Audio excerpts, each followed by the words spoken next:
Okay, we're gonna table the approval of the minutes for 9/20/12 at Ann's request. Move on to the public hearing.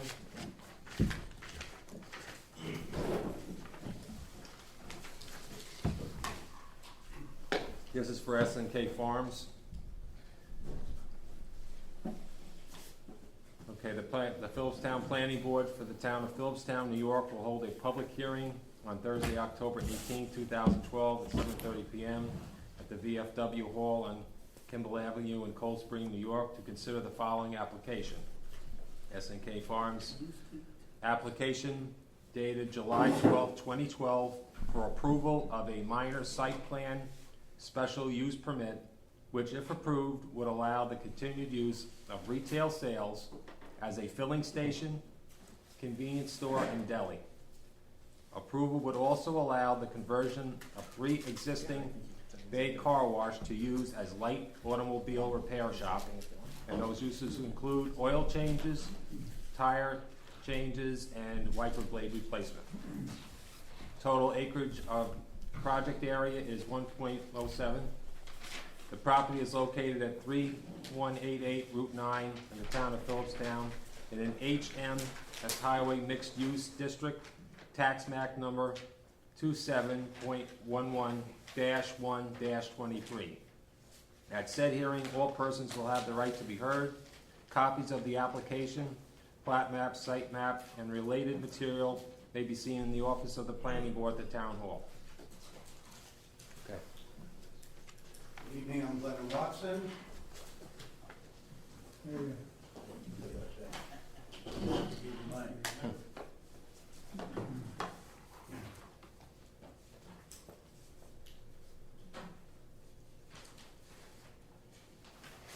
Glenn Watson from Beatty & Watson. Represent the applicant, S&K Farms. Pretty much everything was said in the public notice. We do have a property on the east side of Route 9, right opposite Fishkill Road. It has been an existing filling station, convenience store, and car wash that we wanted. And the basic application is to convert the car wash into a light repair shop with 3 bays. We've worked with the planning board over several months and addressed many of the issues. So other improvements are incorporated into this plan. Probably the most important, which we'll get to at the end, is the traffic flow. But there is a problem on the southerly line against the neighbor, where the neighbor has built a wall that is not high enough to be hidden above the snow when the snow falls, but high enough to be a problem. So we've agreed to put in a series of reflective posts along that face of that wall that would be high enough so that the snow plow could pile up snow there, and we could still see there was a barrier. There was a question regarding screening the neighbors. While there is some significant amount of vegetation in there, we've proposed to add some additional vegetation along the easterly edge of the existing park, the existing paved area. There are virtually no physical improvements outside of the building in terms of actual construction, with the exception of repairs to the curbing at the entrance that they're in bad shape. They need to be repaired. But there is new striping to better define the parking lots and better define the flow of traffic. One other thing that's being sought here is the previous site plan required that the fill-up lane closest to the building be blocked off. Our understanding is that the purpose of that requirement was that the door into the convenience store was too close to the fill-up lane, and they were afraid someone would come out of the store and get hit by a car leaving the fill-up lane.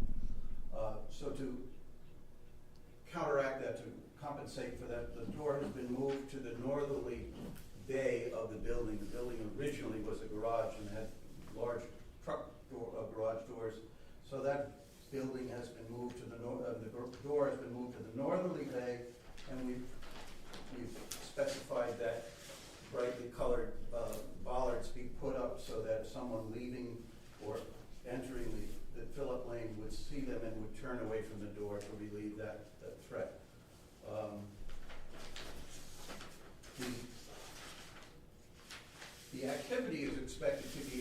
same. The repairs are not anticipated to create a lot of traffic. The employees will probably be a couple of more employees, but since we were dumping the car wash water into the system, it did have to be pumped periodically, but it was still functioning. So we have that.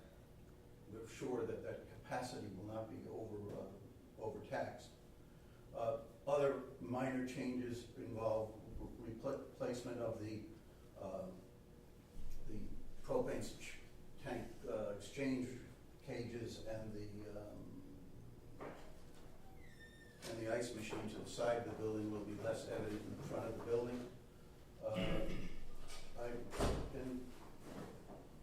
Then the main part of this is traffic, which has been a considerable amount of discussion regarding the traffic over the months that took us to get to this planning board meeting. In that regard, I'm going to yield the floor to John Canning, who's a traffic engineer, who studied this, studied our plan, made some recommendations, and he can speak to traffic. John Canning is a professional engineer.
The three car wash bays are right here, based on data provided by the Institute of Transportation Engineers. Typically, a car wash would generate about 50-55 cars in the peak hour.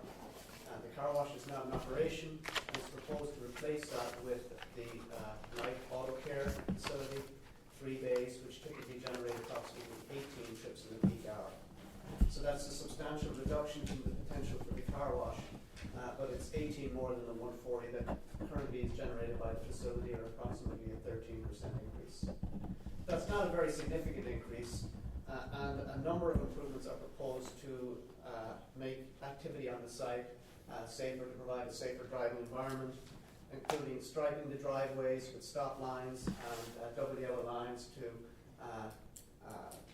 show people where they're supposed to come in and go out. Striping around the rear of the site with a lane for the auto care center, a pass-through lane for the delivery vehicles, including fuel delivery, loading area for Pepsi and Doritos or whatever else gets delivered to the store. Restriping of the parking spaces along the side with some employee spaces along the rear and some parking in the front. A sign on the building directing vehicles going to the car care center around the back, a striped area for pedestrians to walk from this parking to the store, and delineators along the south of the building, or the south of the property, so that when it snows and people go around that way, they can tell that they're not supposed to drive south into the property adjoining. What's interesting is we have a sworn testimony from the current owner and the former property owner that based on their recollection, there have been no accidents at the gas station that they recall, but since that testimony was provided, there have actually been 2 accidents. One of them involved a fuel delivery vehicle that I guess came up Route 9, turned in this direction, then backed into the site, and as it was backing into the site, somebody came down Route 9 and was not paying attention and struck the fuel delivery vehicle. There were no injuries, thankfully, but the proposed improvements will eliminate that possibility because it is now proposed, and there's a turning template to show how it can be accomplished, to have fuel delivery vehicles to come, turn into the site, go around the rear, stop, load the tanks, and then drive out. So that's one, I guess, major improvement. The second accident that occurred recently involved, I guess, a vehicle that must have been parked head into the building at this location for whatever reason. And if you look at the accident report, there was a car parked here, and this motorist backed out this way and wasn't looking carefully enough and backed into the car that was parked there. Again, nobody was hurt. And the restriping of the site is eliminating all parking in this area and providing it here and here. So presumably that will address that concern.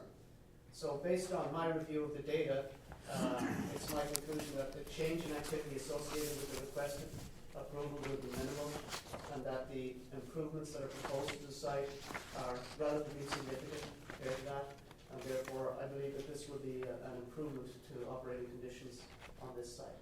And I'd be happy to answer any questions you may have.